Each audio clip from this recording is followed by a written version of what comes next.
Namaskar, I'm Gogi from How to Do It. Today we're gonna talk about this noise color fit pulse go buzz smartwatch. That how we can reset this because if it's not working properly, many times it happens that we are not it's not working properly, it's not connecting to your mobile phone, it's not updating. Then you think that you should reset this device, and after that voila, you have no problems and you have to pair this again. Watch the video, I button and description over there.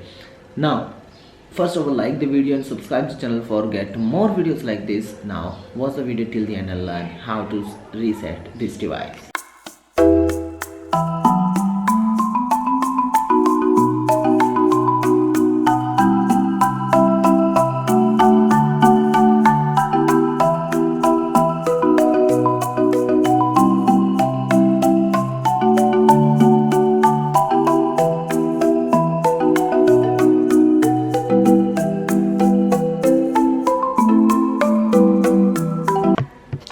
If you like this video about this noise color fit watch, don't forget to like, share with your family and friends, don't forget to subscribe and hit bell icon for get more videos like this. Be well, keep learning how to do.